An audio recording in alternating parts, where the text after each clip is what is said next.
Hello guys, this is Aaron Malolo. So, of course, a lot has been happening. Cristiano Ronaldo shook the whole football fraternity with his interview with Piers Morgan, and it shook the whole world. I mean, of course, I'm talking about football fans and everyone who follows sports. It shook everyone, and it was just a small snippet, of the whole interview. And I know, of course, a lot of us put in our opinions, put in our 2 cents to just to be part of the conversation, and of course, it involves one of the greatest footballers of our time. So I just also want to put in my 2 cents, of course, before I continue, don't forget to subscribe and like this video. For me, it's a big story, of course, because it involves Cristiano Ronaldo. It shook the whole world, and it shocked many of us, But of course, in that same viewpoint, I'd like to contradict myself in a way to say that really we were not shocked. We were not shocked about the things that Cristiano Ronaldo went on to say. The signs were there, as we would say in this generation, the red flags were there. We saw Cristiano Ronaldo reacting to quite a lot of things this current season. We saw him being benched. We saw him go through pain. We saw him go through a lot of emotions, and also him as a professional. We saw him allowing his emotions to get the better of him, and we cannot blame him seriously, because Cristiano is very addicted to football. Those people who follow him, they know that guy, he eats, he breathes, he wakes up, he smells football. There is no other thing to him other than football, so for him to have that one thing that he resonates with, that he personally loves so much, taken away from him, you can only imagine what happens when they take something that you love so much away from you. Of course, you'll fight back, and your emotions, you're not going to be fine emotionally. And in the interview, of course, he did say that pre-season lost a child. One of his daughters also was sick, and they did not believe him. Eric Ten Hag called him out to say no one misses pre-season. He can't do this, he can't do that. So I'm not here to fight for Ronaldo, to be against Ronaldo, but I just want to give you guys the two sides of the story. Of course, many people are calling him out to say, no, why would you go to Piers Morgan to fight, to slander the club, to call out names? Who is he? He's not bigger than United, which is true. He was not supposed to do that as a professional. And also another thing, the other school is like, no, United, that team is, that team is rotten to the core. The management does not care. And also in the interview, Ronaldo spoke about some of the technologies he left there, some of the things that have not been changed, and how the team is run like a business that it's just a market. They're trying to make money, which is true, because in the past we've seen players like Zlatan saying that they also said similar things. Mourinho said similar things. Sanchez, it's like everyone who goes there, they have something to say. So part and parcel of what Cristiano Ronaldo said was correct, was right. The Glazers don't care about the club, and the fans are well aware of that. But for me, the stance I take, that he actually called out the coach, for me, I really do not support that, because that kind of like sabotages that which Eric Ten Hag is already trying to build in the team.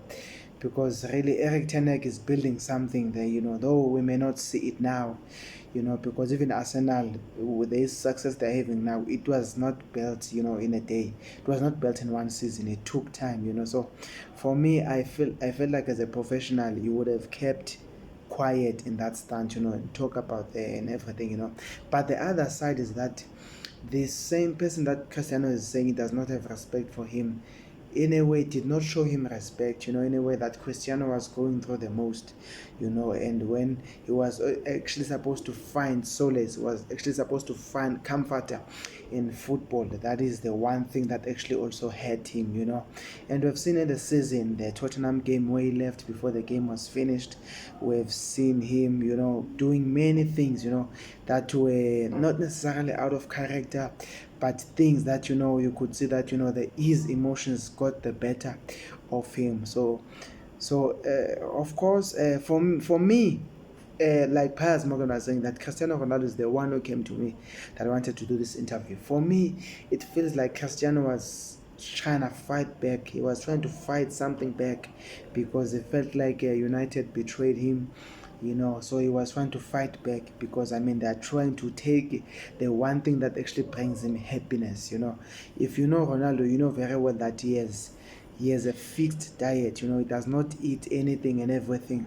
He has a fixed diet. He trains. They find him in training. They leave him there, which actually tells you about his passion and discipline when it comes to football. So when he had that kind of like taken away from him, it was so difficult, especially because he did so well last season. He was the top goal scorer of the team. But also, if you see, one of the things for me that I feel like Cristiano has to understand, he has to understand that he's actually not at his prime anymore. He has to understand that his time actually has run out in a way. I know people say no, he still performs, but Cristiano is not a person you can build a team around because he's old. The perfect example I have when it comes to this is Zlatan Ibrahimovic. Zlatan Ibrahimovic went to AC Milan, and he made a claim when he got there that he's going to win the Scudetto with AC Milan. And guess what? He won the Scudetto with AC Milan. Did he play all the games? No. Was he on the bench? Yes. Did they bring him as a sub? Yes. Was he substituted? Yes. What was his response? He stayed. Why? Because he saw a much bigger responsibility than playing. The responsibility that Zlatan was bringing to the team was the responsibility of atmosphere. He was there to motivate those young guys. He was there to show those young guys that, I've traveled this road and I'm going to help you guys to win this thing. They won that thing, and Zlatan played some games even when he was injured. For me, I would expect Cristiano Ronaldo, for a player of his caliber, to actually understand, to say, I'm playing with youngsters. Let me build these guys. Let me push these guys to the edge. Let me push this Manchester United back to where it was when Sir Alex Ferguson was still there. Because some of his behavior, for me, it actually defeats the purpose of a team. Because now it actually causes division in the team. If as a player, as a 5-time Ballon d'Or winner, you are acting like that, you are fighting the coach, you are disrespecting the coach, how do you expect all these young guys to respect the coach? And also, players like Cristiano Ronaldo are not players that can be managed by anyone. These are big players who have a big personality. They need your type of your Pep Guardiola, your Mourinho, your Ancelotti. This is why now I understand why Mikel Arteta did not want to work with Aubameyang. Because Aubameyang also had the same problem. He's a big player with a big personality who is sort of like a celebrity. Mikel Arteta actually saw it before that, I don't want to deal with this type of a player because he's too big for me. You understand? So since he's too big for me, I'd rather not actually work with him. And Arteta actually did well without him. Not taking away from Aubameyang as an amazing player, but there's just a lot of things, and for me also, for Cristiano to do this interview, it also suggests to me that Cristiano does not want to come back to this team, because the World Cup is not there forever. The World Cup is not going to be a whole season. The World Cup is only a little over 5 weeks, or if a little over a month. It also tells me that Cristiano is not planning actually to come back to this United team. Of course, after this disrespect, to just go and slander the coach and the team, Of course, you can call out the management, for not supporting the team, for not investing in the team. But for the manager, it's just wrong. It's not professional. For me, Cristiano this season is just lost it. He let his emotions to get the better of him. I know some people are saying, Zlatan said the same thing, but Zlatan didn't go to do some damning interviews. Of course, I know the sports industry is one industry that is opinion oriented. But there are some things, I mean, for a player of his caliber that you just cannot do. You just can't go around making interviews, and calling out everyone like that. And also the media now is using that against him. Every little thing he does now, it will be pointed back to that interview, like that greeting he was doing with his fellow countryman Bruno Fernandes and teammate. People are saying, Bruno was just mad at that. But of course the media will go to all lengths to sell. Look at what they were doing now with that Cancelo thing. Cancelo he was going hard on Felix, and Cristiano was just trying to tell him that, hey, no, relax, man, calm down, and of course the media is using it to say, hey, Cancelo now, you see, Cancelo now wants nothing to do with Ronaldo. I mean, where does Cancelo enter? Because not even a United player, so yeah, so there's a lot that can be said, but that was just my 2 cents. I don't know how you feel about it.